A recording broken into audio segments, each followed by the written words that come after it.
Good afternoon, and thanks so much for joining us today. My name is Sam Cook, and I'm the Director of Policy and Planning at the Pennsylvania Commission on Crime and Delinquency, or PCCD, as we're more commonly known.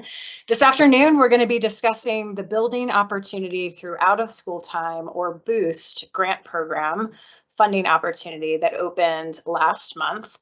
During our time today, we hope to address any questions that you have about the solicitation, as well as the application process. I'm joined today by my co-presenter and wonderful colleague, Zoe Miner, who's our manager of the Violence Intervention and Prevention Program here at PCCD, as well as other team members who will be supporting today's event. Just as a quick reminder, the grant opportunity does close in just under a month on October 31st, so happy Halloween. And there are many opportunities to reach out and seek support from PCCD before then, which we'll be covering in our presentation. So just a couple of quick housekeeping notes before we dive in. This webinar is being recorded and will be posted on PCCD's website and our YouTube channel once it's available. If you do have any questions regarding the presentation or the funding announcement, you can enter them in the Q&A box for us to address in those written question and answers on our website after the fact. So we'll be addressing some of the FAQs we've already received at the end of the presentation, and we'll be posting those responses to the Q&A page as well. A reminder that we cannot hear you and you cannot unmute yourself to speak up. However, we do hope that today's information is helpful and we can get those questions answered at a later date. So with that, let's dive right in. We'll start with a brief overview of PCCD, then dive into more specifics about the BOOST grant program, the funding announcement, and the application process. Additionally, we'll provide some resources on how you can ask questions and seek additional support regarding the funding opportunity. And then we'll, as I mentioned before, answer some frequently asked questions that we've heard from potential applicants to date. So let's start with a quick overview of PCCD in case you're not already familiar with our agency. So the Pennsylvania Commission on Crime and Delinquency was established in 1978 through Pennsylvania state law, and we serve as the Commonwealth's justice planning and policymaking agency. Our mission is to enhance the quality, coordination, and planning within the criminal and juvenile justice systems, to facilitate the delivery of services to victims of crime, and to increase the safety of our communities. We are a relatively small but growing state agency housed within the executive office with approximately 150 employees working across 4 different offices. We're directed by an overarching commission board that is advised by 7 different advisory committees and 2 training boards. PCCD's responsibilities and programs fall into a number of different areas that align with our mission, including funding and grants, technical assistance, data and research, victims' compensation and services, and training, among other responsibilities. If you're interested in learning more about these areas of our work, would encourage you to check out our website at pccd.pa.gov.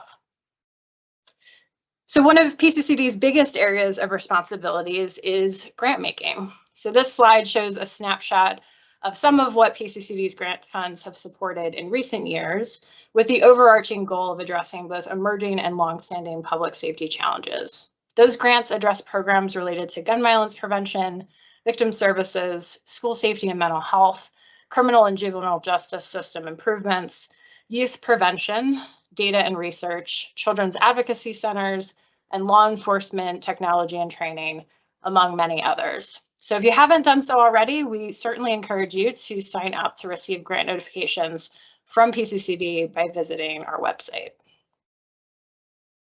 So let's move to today's main topic, which is the fiscal year 2024-2025 BOOST grant program. PCCD has been a longtime investor in programs and strategies designed to support healthy youth and safer communities, including evidence-based upstream prevention programs. Lieutenant Governor Austin Davis serves as PCCD's chairman and has been a strong advocate for the importance of after-school programming for young people. You can see here that he noted recently that after-school programs help keep kids safe during the critical hours from 3 p.m. to 6 p.m. and beyond, and they provide opportunities for enrichments. And that's why I'm incredibly proud, that the bipartisan state budget includes funding for after-school programs as part of our comprehensive approach to making Pennsylvania communities safer. So this year's state budget did include an $11.5 million carve-out of state violence intervention and prevention funds to support the new Boost Grant program here at PCCD. Act 54 of 2024 established the Boost Grant program, which provides state funding for local and statewide out-of-school time, or OST, programs. The law included language on eligible applicants as well as high-level uses of these dollars for the 2024-25 fiscal year. While Pennsylvania has, of course, supported after-school programs through federal funding streams, such as the 21st Century Community Learning Centers program, this is a notable occasion because it marks the first time that state dollars are being dedicated towards OST programs in our Commonwealth. Like other violence intervention and prevention funded initiatives, Boost is administered by PCCD's School Safety and Security Committee.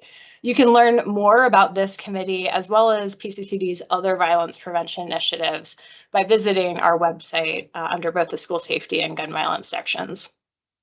And just a quick note on this new funding stream. A few of you have asked if this funding is annual or one-time opportunity. We certainly don't have any crystal balls here at PCCD at our disposal.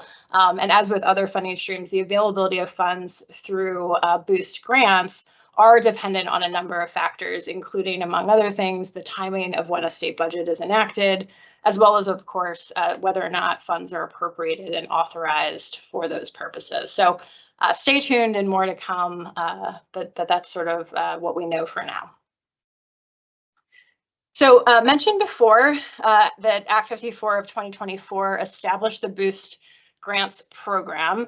And so under that law, the primary goal of Boost Grants is to expand OST structured programming opportunities for at-risk school-age youth. So let's talk about what a couple of those terms mean specifically for this grant program. And we'll start with the term OST programming. So for purposes of Boost, this is defined as structured programs or activities with engaged mentors and evidence-based or informed practices provided to school-age youth before school, after school, or during the summer.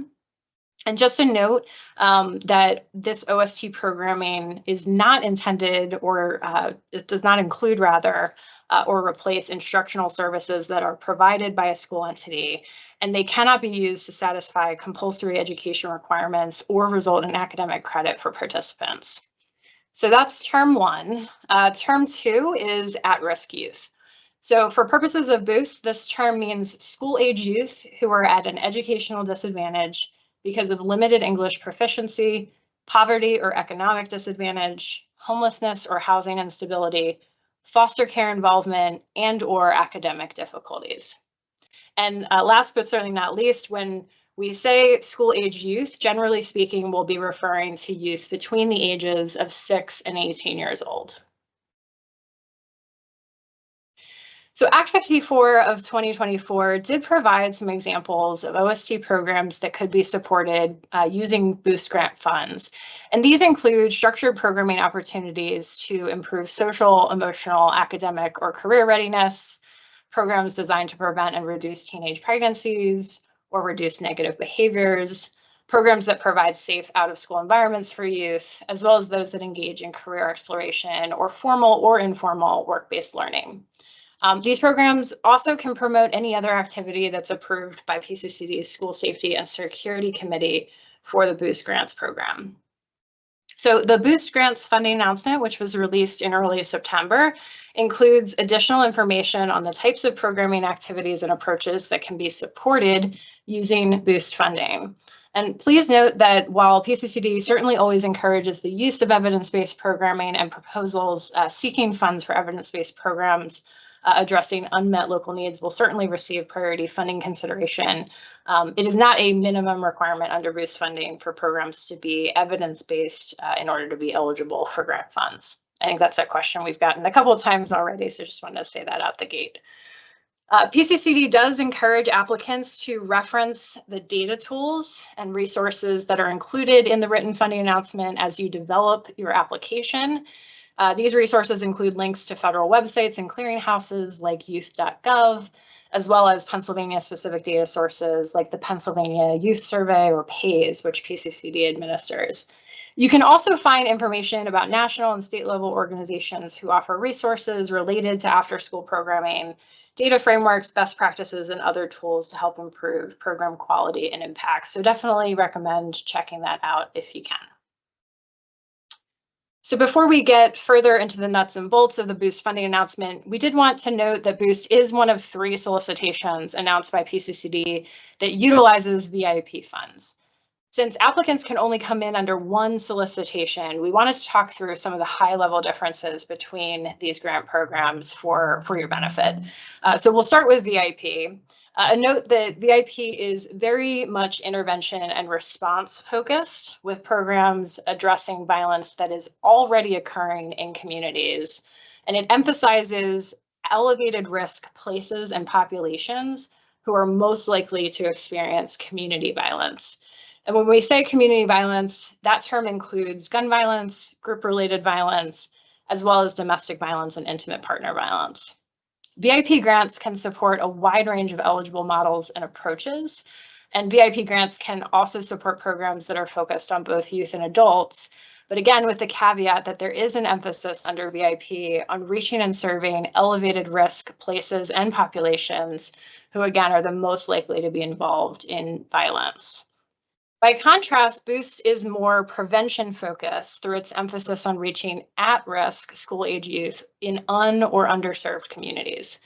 As we've discussed, Boost funds can be used for a wide range of programming and models that go beyond traditional anti-violence strategies that are supported with VIP funds. And this includes additional youth-focused eligible activities such as mentoring, career readiness, etc. So as ever, we certainly encourage interested applicants to carefully review each written funding announcement to make a determination as to which competitive funding opportunity is the right fit for your organization and to the programming you would like to see PCCD grant funds support. A note that we cannot make this determination for your organization due to the competitive nature of these grant opportunities. So to continue the theme of compare and contrast, many of you are likely familiar with the federal 21st Century Community Learning Center grant program administered by the Pennsylvania Department of Education. Unlike the 21st Century program, PCCD's Boost grant program is not a federally funded program. It is 100% state funds. There are a couple other differences we wanted to highlight as well as you're thinking about how this funding stream might compare to 21st Century. First, let's start with programming priorities. So under the 21st Century Community Learning Center grants, the primary program activity is to establish or maintain community learning centers, providing academic enrichment and other services to students during non-school hours with a focus on students attending high poverty and low performing schools. The Boost Grants program, on the other hand, supports a wide range of out-of-school time programs that provide structured mentoring and other experiences for students, with a focus on reaching at-risk school-age youth. Priority consideration under Boost will go to programming and projects reaching or underserved populations and geographic areas.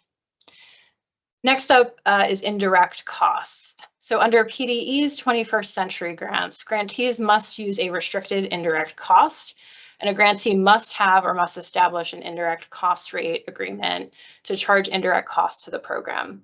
By contrast, under Boost, applicants and grantees are limited to up to 10% of indirect costs. And a note that since this is a state-funded program, federally approved or PDE-approved indirect rate agreements do not apply under the Boost grant program. Related around eligible expenses, under 21st Century Community Learning Center grants, as with other federal programs, no food or participant support costs are allowed.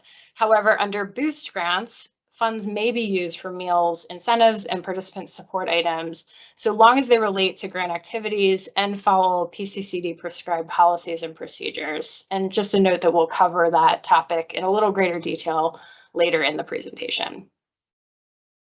So turning to eligible applicants under 21st Century, local education agencies, community-based nonprofit organizations, city or county agencies, faith-based organizations, family centers, and institutions of higher education are eligible to apply for federal funds.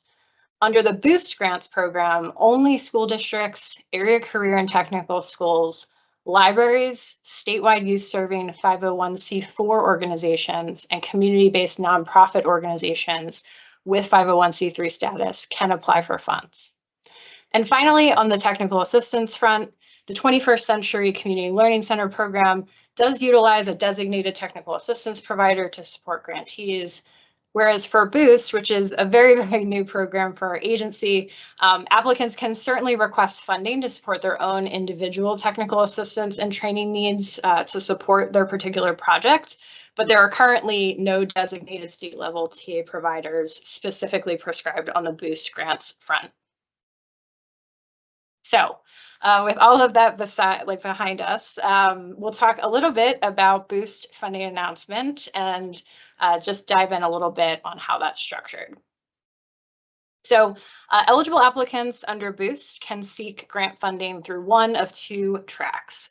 The first track, track 1, is local Boost projects, which would support smaller scale local OST programming.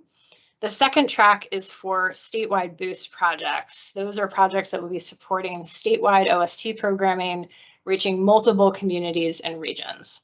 And just a note that for track 2, only statewide youth-serving nonprofit organizations who meet minimum qualifications described in the funding announcement may apply under that track. Applicants can only submit one application under this funding announcement, so you can't submit an application directly under both track 1 and track 2. And a couple other things to note. It's not a requirement to work with another agency or organization under track 1. And if your organization is not eligible to make direct application under Boost, just remember that you still can be included as a proposed subrecipient within an eligible applicant's funding request. So a couple of important dates to note for awareness. First, that October 30th is the final date to submit any questions that you would have regarding this funding announcement for us to then flip that around and turn that into our FAQ page and publish those answers. October 31st, of course, is the deadline to submit the initial funding request for Boost grants in SurveyMonkey. December through January of 2025 is when we plan to present recommended applications to the School Safety and Security Committee for approval. Still a little TBD on the exact date for that. Some of it may depend on how many applications get submitted through all of our open solicitations.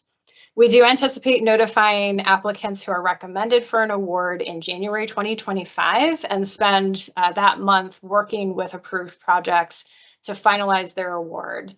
And for Boost grants, the project start dates for approved projects is February 1, 2025.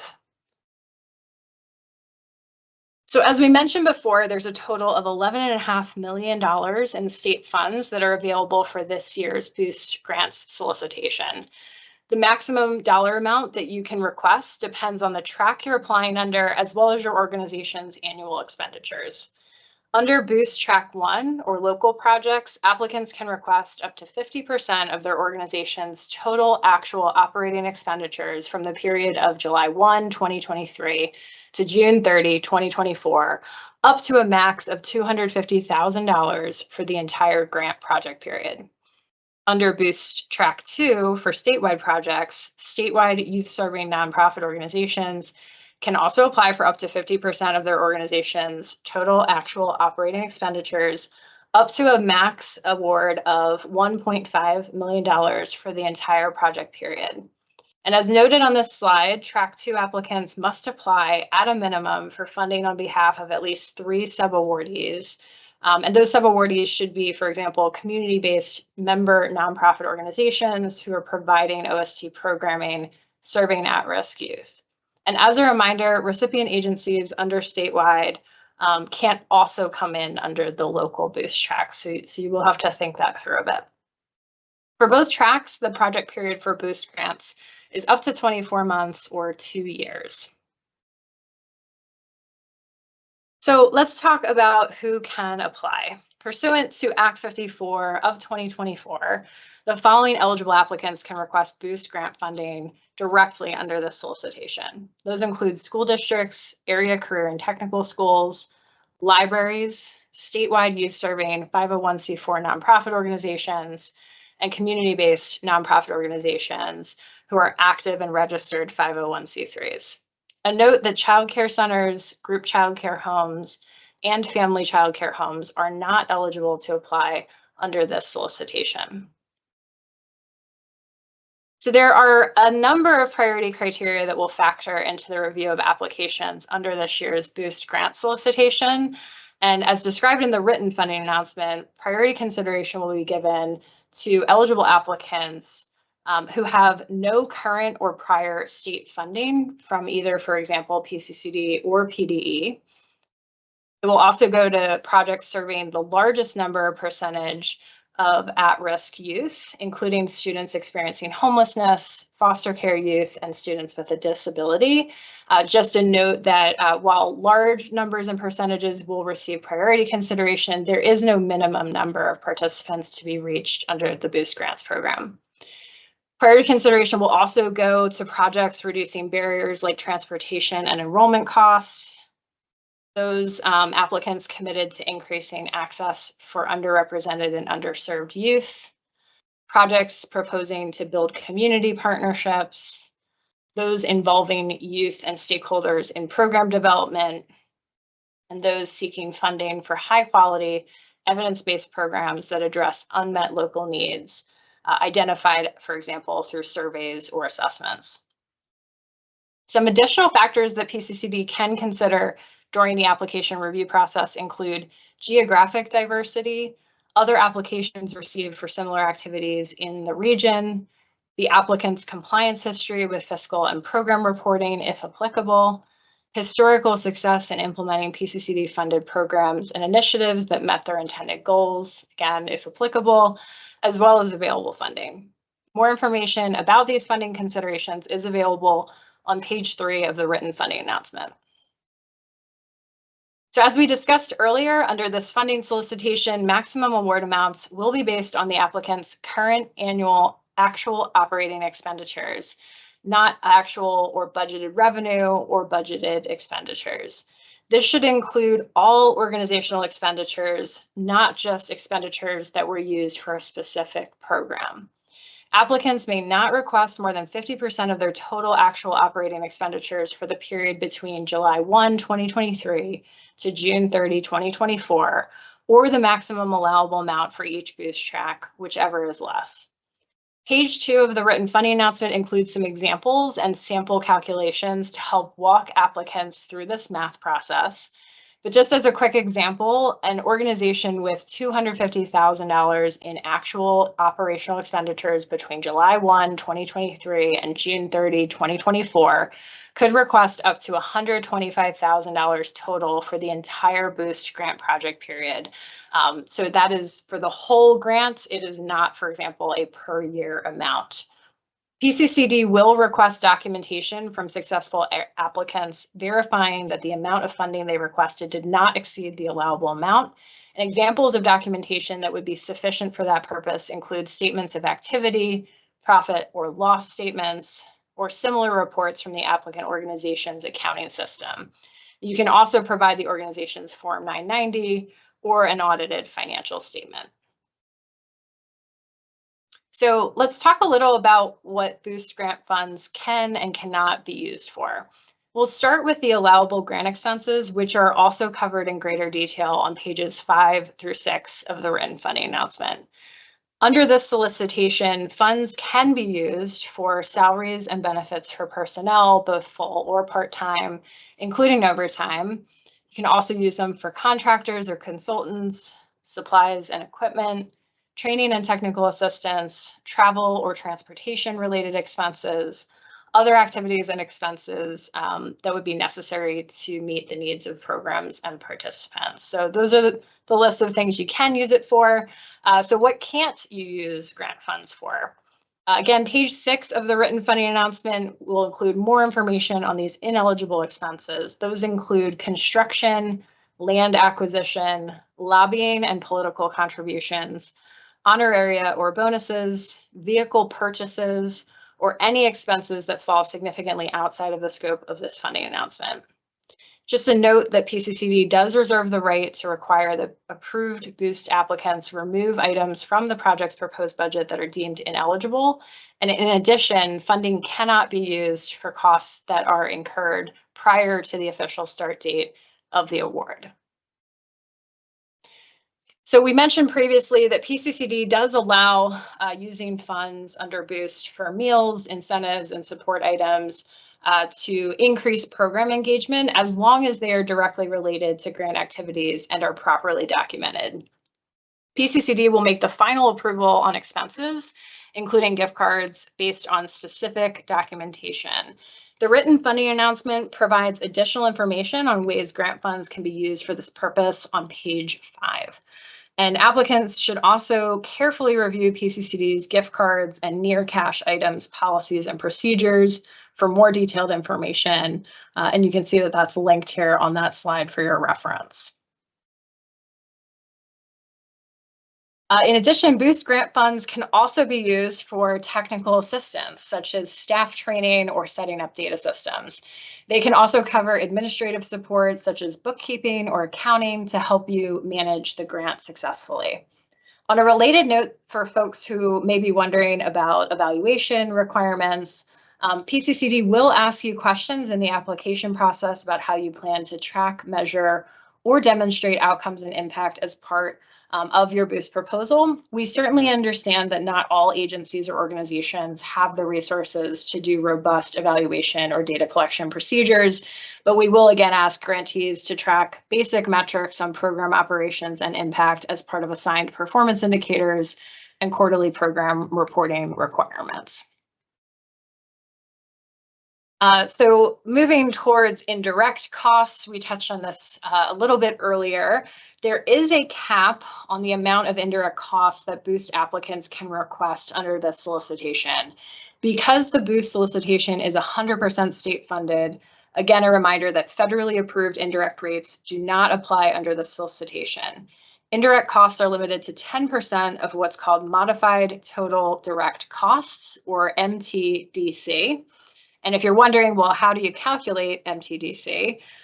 That only includes those expenses that are shown in the first column on this slide. So that things like salaries, wages, fringe benefits, materials and supplies, services, travel, etc. They do not include costs in the second column, things like equipment, capital expenditures, rent, tuition remission, or subaward portions exceeding $25,000. It is important to note that administrative costs need to be clearly justified as direct project costs, or they will be considered as indirect and count towards that maximum 10% rate. You can find more detailed information about indirect costs, including how indirect cost limits apply to organizations seeking funds for the statewide boost projects track on page 6 of the written funding announcement. So moving to another popular fiscal topic, which is non-supplantation. Boost grant funds cannot be used to replace or supplant state, federal, or local funds that would otherwise be available for program-related services. More detailed information on this topic can be found on page 3 of the written funding announcement. But in a nutshell, supplanting is considered using grant money to replace funds that are already budgeted. So as an example, paying for existing salaries or positions when you've already got another source of funding to cover those. Supplementing as an alternate that is allowed is using grant money to add resources to your program. So hiring new staff, extending hours, or increasing program capacity. Worth noting that in the initial funding request and application form, boost applicants will be asked to address questions related to whether the applicant or any proposed subrecipients have received funding previously from PCCD or other sources to support similar project activities, including any programs or strategies related to OST programming and other youth serving programs. All applicants will be asked to describe how funding does not overlap with or supplant other funding sources for proposed programming, including state and federal funding provided by the Pennsylvania Department of Education, such as through their 21st Century Community Learning Center grants or other state and federal funds. And a note that, as we previously mentioned, applicants who have not already received funding from PCCD or PDE will be given priority consideration under the boost solicitation. So a couple additional funding considerations to note before we move toward the application process itself. First, funding cannot cover costs before the award start date. Sustainability planning is not a requirement for BOOST applications. BOOST grants will not be factored into charter school payments under state law, and the School Safety and Security Committee may partially or fully fund requests based on merit. And so now I'd like to turn things over to my colleague Zoe, who will walk y'all through the application process. Zoe? Awesome. Thank you, Sam. So some of you asked how to apply, and we hope to cover any questions you might have about the application process in the next few slides. So as we'll discuss in greater detail, the BOOST grants application process involves multiple steps and phases, from the initial funding request in SurveyMonkey to application review and scoring by PCCD to onboarding and awarding recommended grantees and ultimately project implementation. So you might be thinking, where do I even start? So we recommend all applicants that are community-based organizations download and review the Grant Applicant Readiness Checklist. This tool can be used as a self-assessment checklist and covers the minimum requirements that organizations should have in place in order to apply for, receive, and properly manage state grant funds. You can find this resource on PCCD's website under the Applicant Resources section of our funding webpage. So you might have navigated to our website already and been overwhelmed by the information and documents found on the Gun Violence Grants and Funding page. So we wanted to specifically point out the documents you should review for drafting your application, as well as documents that you will be required to develop and submit as part of your SurveyMonkey application. This includes the written BOOST funding announcement document. Please read this in full and keep it handy as you're working on your application. The BOOST proposal narrative and budget template. This is a Microsoft Word document. There is a link to the SurveyMonkey electronic submittal form. And then finally, we offer a PDF summary of the SurveyMonkey questions that you'll be asked to complete. We highly recommend preparing your responses outside of SurveyMonkey before sitting down and actually submitting. As mentioned previously, all of the documents and resources you'll need are available on the Gun Violence Grants and Funding webpage. So if you feel like you're missing one of those documents, they're all there under the respective funding announcement title.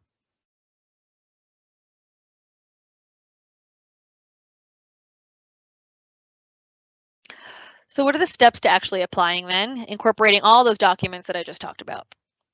So review and prepare the responses to the BOOST proposal narrative template. And as previously mentioned, the funding announcement will be handy to reference as you're working on this. Then you'll start to get the support letters or other documentation you'll need to submit with your proposal. And then certainly remember to complete the SurveyMonkey form. Be sure to have all your attachments ready. You can reference the SurveyMonkey question summary document available on our website to get a sense of the information you'll need to provide and upload when you're ready for this step. Again, I can't say it enough. We highly recommend you prepare your responses outside of SurveyMonkey first. And then, of course, please make sure you remember to actually hit submit that application via the SurveyMonkey electronic submittal form.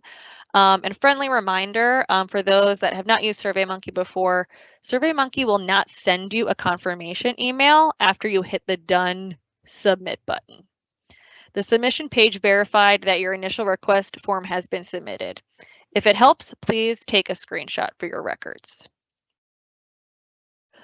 So then we like to share as well what happens after you apply. All applicants will receive notification sometime in December or January regarding the status of their application. Approved grantees will be provided guidance on next steps to complete a full application in PCCD's eGrant system.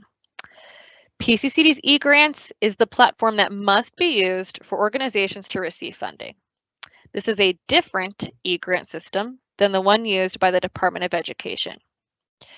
PCCD staff will be available to assist you with this. The eGrants application must be submitted within 45 days.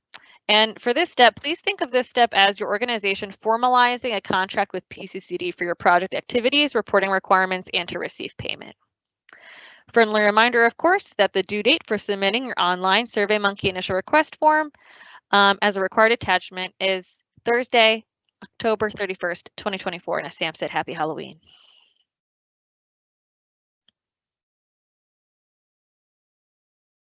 So now we wanted to go over the proposal narrative, including the narrative and budget template in a little bit more detail for you all. Great, thanks, Zoe. So wanted to help folks navigate a bit to where you can find those helpful links and information that Zoe just covered. So if you go on our criminal justice tab on our homepage, you're going to see a drop down that says gun violence. When you click on that page, you'll be taken to our Reducing Gun Violence homepage. Off to the side, there's going to be a couple of menu options. You'll want to click on the grants and funding page specifically to get you where you need to go.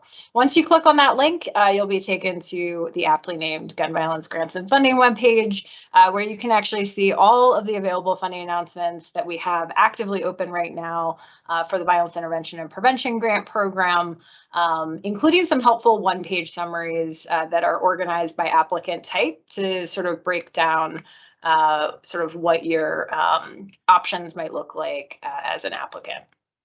So we're here today to talk about Boost. So here's where Boost lives on that page. You can see a quick summary as well as those document links that Zoe mentioned. So first is that funding announcement. And here's where you can find that proposal narrative and budget template that we'll be diving into. Did want to just mention that we think it will be helpful for you to take a look at some of the SurveyMonkey questions as well. So there is the kind of link directly to that SurveyMonkey form. But if you want to check out in advance what some of those questions are going to look like, if you click on that reference document, this is going to show you all of the different questions that are included in that initial request form. And so you can take a look at that and just make sure, as Zoe mentioned, that you're prepared and you've built some of those answers. Again, most of them are kind of multiple choice or select the boxes, but just being prepared so you're not stressing about that while you're in the SurveyMonkey form itself. So let's talk about the actual proposal narrative and budget template. So again, to download that Word document, you're just going to click on that link. Your browser should have a download option that starts kind of popping up for you. And when that's finished, you're going to be directed to this Word document. You can see that there's some instructions right up front. Lots of things, encouraging words around make sure that you save this document, make sure that you are attentive to page limits, which by the way are 15 pages total, double spaced, not including your budget tables and narratives or any references and all that good stuff. So when you're working in this template, before you submit your final version, of course, you would just delete these instructions, but they're there for your quick reference as you're building your application. So the first section that you'll be asked to address, and again, these questions and prompts are really designed to help shape your actual content in the proposal itself. Dealer's choice, if you want to keep those questions and prompts within the full and submitted proposal narrative, feel free. If you prefer to save the real estate for the actual content itself, feel free to delete those after you've completed addressing them. But this first section is going to ask a little bit about your organization, things like your organization's current programming, so where do you work, and any outcomes or impacts that you can highlight to date.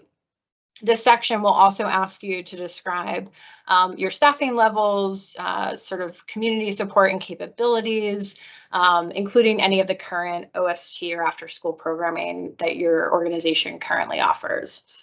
And I should have started at the beginning just by noting that regardless of what track you're doing with Boost, this is going to be the proposal narrative that you are using to build that section of your application. So it's just one proposal narrative for all tracks. We'll also ask a little bit about sort of the nuts and bolts of if you have had grants before, if you're planning to use something like a fiscal sponsor. So again, depending on whether something's applicable to your organization, just make sure you either address that or not, depending on if it's relevant. The next area is around community need.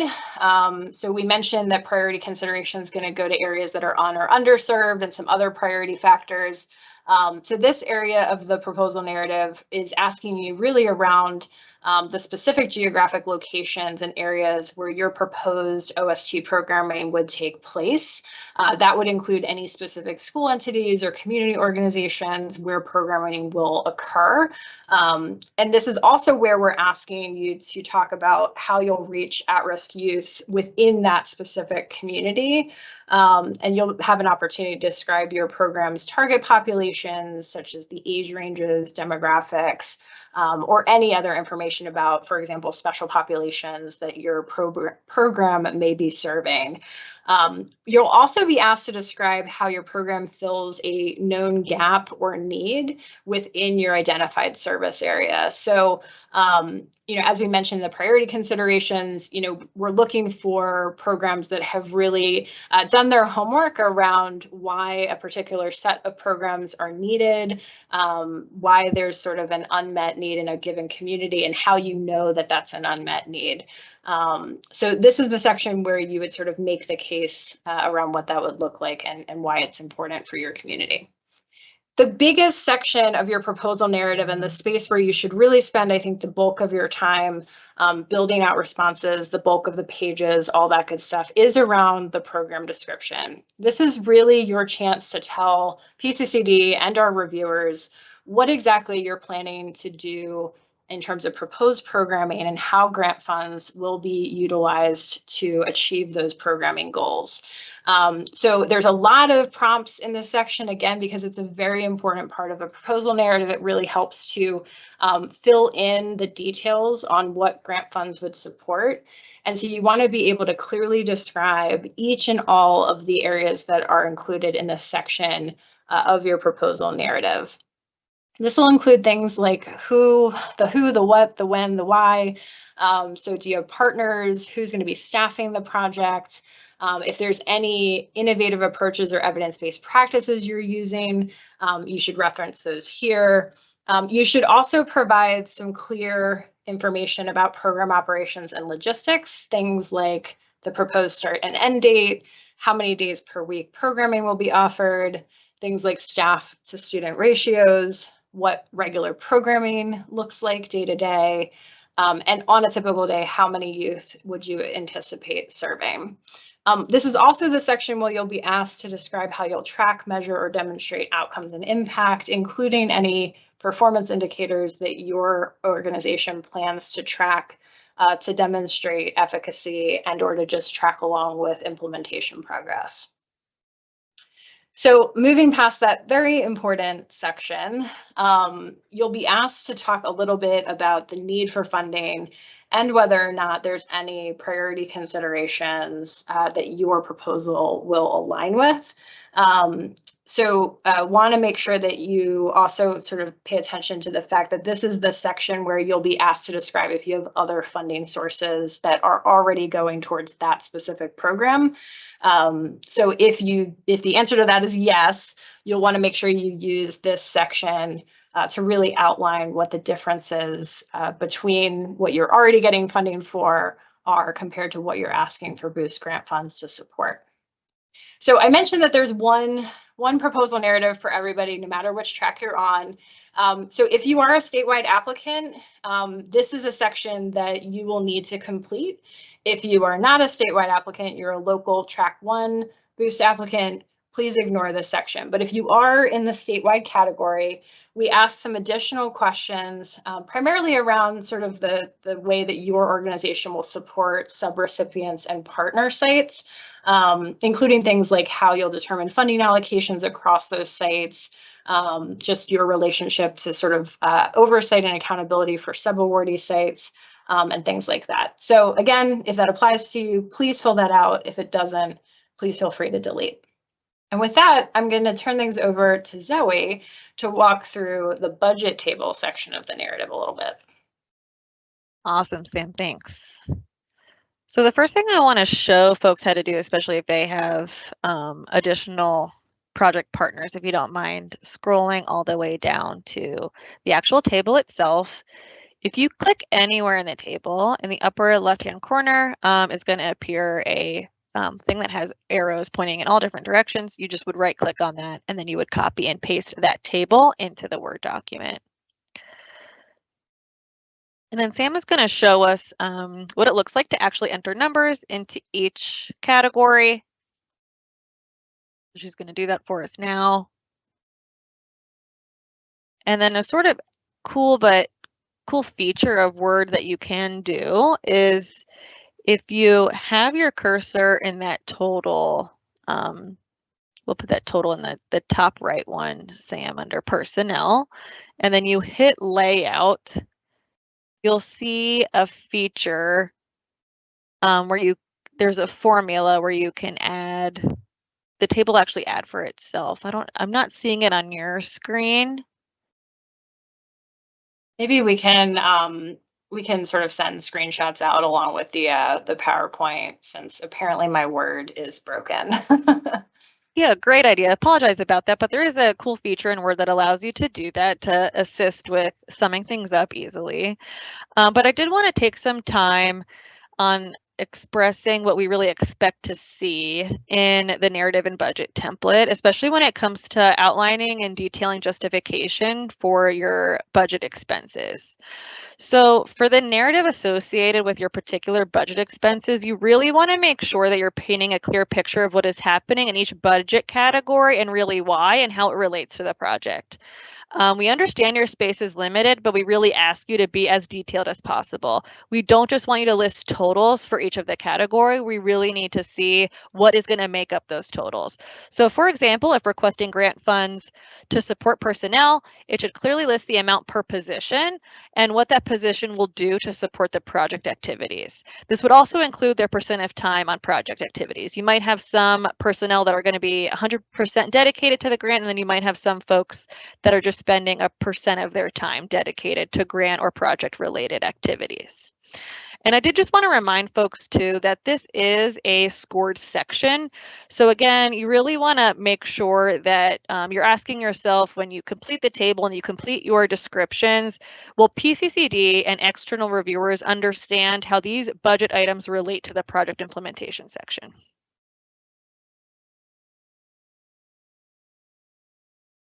So I think we're ready to head back to PowerPoint land. A fun land indeed. Let me just minimize this and head back here. And apologies again for the technical difficulties. But I do think we'll make sure to put screenshots in, because if you are like me, math is not your strong suit, and you can use all the help from technology that you can get. I think, Zoe, I'll pass it back to you for some help during the application process. Awesome, yes. So if you have questions as your organization is pulling together your application, we encourage you to check out the resources available through the PA Peace Alliance. This technical assistance initiative provides free training and technical assistance to organizations working to prevent and reduce community violence. You can check out the online resource library, which features research, tools, checklists, podcasts, videos, and other violence prevention and intervention resources on demand. In addition, groups can request technical assistance on a variety of topics, including how to navigate the application process. So for more information, please visit www.papeacealliance.org. So before we dive into some frequently asked questions, I wanted to give a quick overview of how you can reach out to PCCD if you still need assistance and don't see your question answered anywhere. So as mentioned previously, today's webinar is being recorded and it will be posted on our website when it's available. So please feel free to refer back to this information if needed. You can also email PCCD staff at any time at the email ra-cd-vipgrants@pa.gov. Any new questions coming into this account will be answered and then also posted on our online Q&A page, which is also linked here.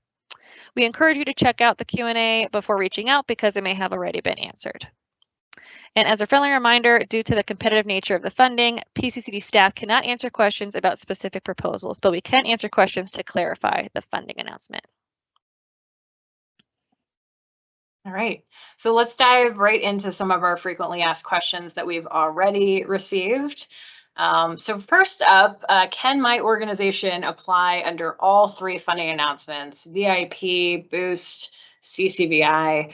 So the answer to that is no. Eligible applicants who are eligible under the Boost Grants funding announcement and other VIP grants funding announcements can only submit one application to PCCD. So an eligible entity can't apply directly under these solicitations under multiple, but just again, a reminder that it is possible for you to also be listed as a subrecipient in another applicant's funding request in a separate solicitation, if that's a path you choose to go down. If you are eligible for all funding announcements, again, it is your choice which to apply for. PCCD strongly encourages prevention-focused projects to apply through Boost, but we won't penalize those who apply through VIP tracks. You should carefully review all materials to choose the best fit for your project, because again, we cannot help you make that determination at PCCD. So the second question we've received quite a bit is whether an applicant can submit under both Boost tracks, so track 1 local and track 2 statewide. So the answer here as well is no. Applicants cannot submit more than one funding request for Boost, so you can't submit an application under the local Boost track and then also submit one directly under the statewide Boost track. And in addition, organizations that are included as proposed subrecipients under a statewide Boost project application may not also submit an application directly under that local Boost track. So again, think about what's best for your organization, but just understand that those are some of the parameters. Another question we've received is whether I can apply and be a project partner on another organization's application. So as you might guess from the previous answers, the answer here is it kind of depends. So organizations that are included as proposed subrecipients under a statewide Boost project application, as I just noted, may not submit an application under the local Boost track. However, if you're coming in under the local Boost track as an applicant, nothing would preclude you from being a proposed subrecipient within another eligible applicant's funding request. So certainly encourage collaboration, and I think there are some options there for you to consider. Another question we've gotten is, can you define subawardee and subrecipient? And I think I speak on behalf of all PCCD employees when saying, yes, we would love to define that for you. So subrecipient and subawardee means project partners. That's it in a nutshell. The applicant, who's the main person or entity submitting the application, is the one that chooses which partners to include in their proposal. If you're the applicant, you should carefully review PCCD's applicant readiness checklist to make sure that your organization can manage grant funds and projects. Applicants that are unable to meet those basic requirements are, again, strongly encouraged to consider partnerships with other eligible applicants who might be better positioned to do so. Eligible applicants should complete a budget table and related budget narrative for any and all subrecipients as part of their Boost proposal if you're using them. So when you're thinking about that proposal narrative that Zoe and I were just in, if you are submitting an application that has multiple subrecipients included, you're going to be seeing multiple budget tables included for each and every single one of those subrecipients to kind of show what their share of the grant award would look like. And describe things like the types of costs that those subrecipients would incur as part of the grant. So I'm going to pass it over to Zoe for part 2 of our FAQs. Yep, so this slide contains a few more questions that we wanted to make sure that we covered today that we received in advance of our time together. The first of that is, I am not a 501c3, but I run programming that meets the eligibility criteria. Can I still apply? So community-based nonprofit organizations must have an active 501c3 status and provide out-of-school time programming to school-age youth to be eligible to make direct application under the solicitation. Community-based organizations without that 501c3 status providing out-of-school time programming may use a fiscal sponsor to apply for funds or may be included as a proposed subrecipient within another eligible applicant's proposal. And kind of related to that, so if you are using a fiscal sponsor, we got asked a question on how reimbursement works then. So utilizing the fiscal reports and e-grants, the payments would be processed to the fiscal sponsor, and then it would then be the fiscal sponsor's responsibility to pay that partner organization or that subrecipient. And then just generally speaking, how does PCCD handle payment? Is it reimbursement only? And the answer to that is yes. PCCD reimburses actual expenses. PCCD does not provide funds up front. So I alluded to this a little bit earlier. Grantees must submit those fiscal reports in e-grants with line item details on actual grant-related expenses to request reimbursement. These reports are required at least quarterly, but can be submitted more often if needed for cash flow. Reimbursement is processed after PCCD reviews and approves the fiscal report. And then another question that we received is, I'm a current PCCD grantee and/or I have previously received funding from PCCD under VIP or another funding source. Am I still eligible to apply? The answer is yes. Prior awards from PCCD or other sources do not preclude the applicant from pursuing an application under Boost. However, prior performance may be taken into consideration during the review process. Applicants will be asked to identify any current and/or pending funding sources that would support similar programs, services, and/or activities to reduce potential for redundancy. And then finally, the last question that I wanted to cover, and I talked about a little bit slightly with talking about our fiscal reports. So what are the reporting requirements? Those applicants approved for funding will then be required to submit an application in PCC's e-grant system. As mentioned earlier, e-grants is the system that PCCD utilizes for grants management, again, different from the e-grant system used by PDE. Successful applicants will be required to submit quarterly fiscal and program reports while the awarded grant remains open. So with that, that covers all of the questions that we wanted to cover today in our time together. Great. Thanks so much, Zoe. And thanks to all of you. Appreciate you joining us. We know everyone's really busy these days. A reminder that if you have questions that were not covered during today's session, please email PCCD staff at any time using the email address ra-cd-vipgrants@pa.gov.